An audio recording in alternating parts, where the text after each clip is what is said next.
Welcome back to Farm Finds. Today we are going to go check out a couple Fords that I saw in a small town not too far from me. No, not those Fords. Well, I'm here with Dan today, and he's going to talk a little bit about the car he has. You know, tell us a little bit about your, it's a T-Bird, huh? This is a 62 T-Bird. This one, I checked the VIN number, and it was made in late, like December of 62. So it's a late 62. Some of the parts on it are 63, but so far I've replaced the front end. I've had the steering box rebuilt. I put a new carburetor on it. It's got electronic ignition, and I'm still just working on the brakes. I'm going to just fix it up and drive it. Yeah.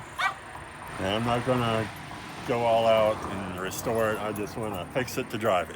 Yeah, no, I get that. I saw a bumper sticker the other day that says, shiny cars cause stress. Yeah. So it's like, yeah, when you have that $15,000 paint job, which doesn't get you much nowadays, you know, you're always stressed about the scratches and cleanliness. Yeah, this is a restoration. So if it gets dirty, I don't care. Yep. So what engine did you say this has? It's a 390. You know about how many horsepower it makes? When it was new anyway? I think I like 325. Yeah. I think. The rare ones had the triple deuce on top, and they made 375 horse. That's a 2 barrels. Mm-hmm. That's just the standard 390. So how long have you had it? I've had it about 6 years. Okay.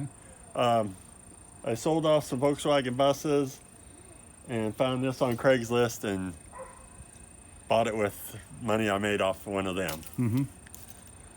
So. And so you've updated the ignition. You've done anything else to the engine? Is it the original engine? I'm not sure. You know, it's been messed with because there's a lot of extra wires and there's cut wires, and somebody put a stereo in it and took the stereo out, and there's wires left over from that. So, you know, you just go through and make sure everything gets working.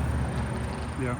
And so, but the whole front end's rebuilt, and I forgot to replace the brake wheel cylinders, the brake lines. Most of the brake lines, even the rubber lines, have been replaced.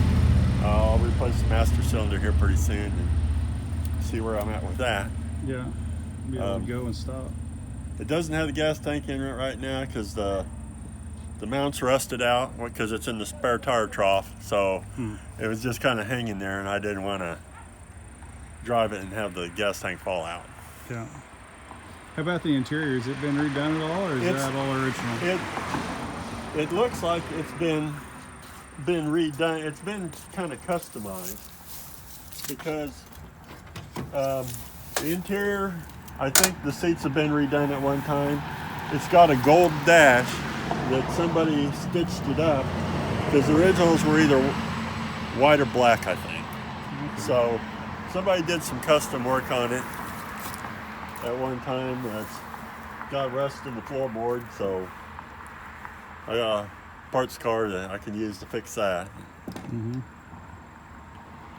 I did drive it once to the Ford dealer and back. Yeah. So the engine's been running, just hasn't recently, huh? Right. When was it? So you drove it? That's probably been 7 years ago, or? Well, it's been about 3. 3? Okay. About 3 years I drove. I started up 3 or 4 times a year just to keep it lubed up.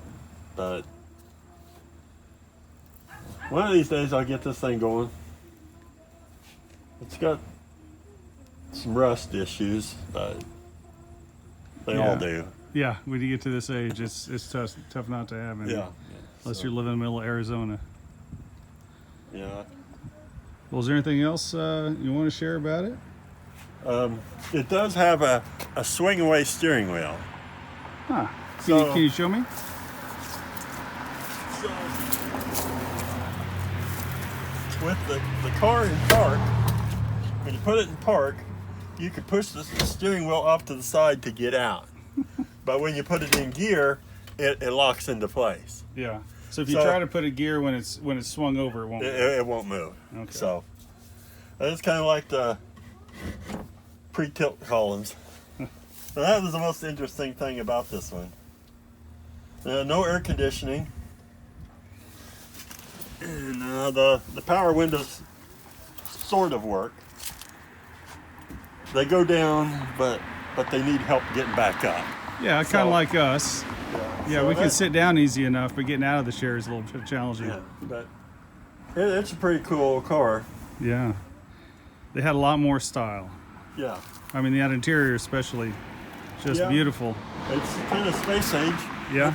Like a spaceship in there. So. Oh, and the door handle is trim. integrated into the trim. Huh. Yep, I got the fender off because the brake line runs up in there. Oh, okay. And then I noticed that there's a rubber fuel line behind there that's getting bad, so I'm going to replace that too before I straighten out the fender and put it back on. So. All right. And then you said you have a parts car too. Yep. Same year? Yep, same year. But it's an air conditioning car. So that's a plus because I might try to put the air conditioning in this one. Yeah. It doesn't have the compressor or the condenser, but it's got the evaporator and the extra vents for the air conditioning.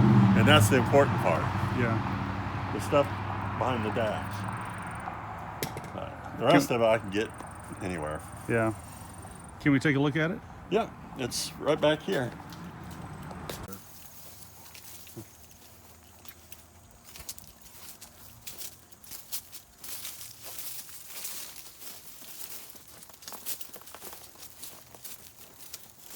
Finding parts cars is hard because they either scrap these things because apparently they're just not as worth as much as some of the other cars.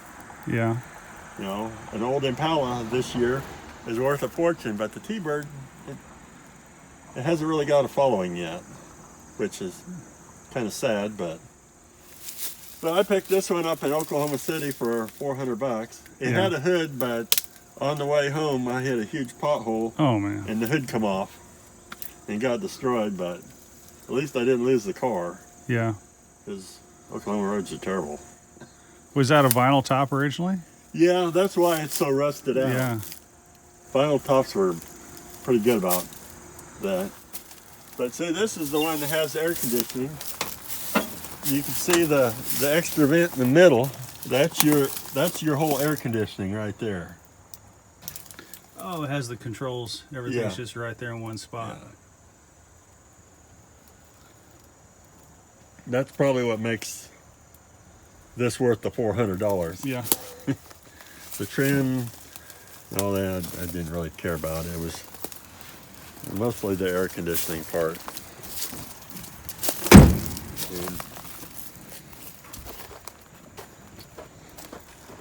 And the guy I bought this from just kind of hacked it apart, but like he cut the ridge off the fender for the trim, which I'd never understood that, but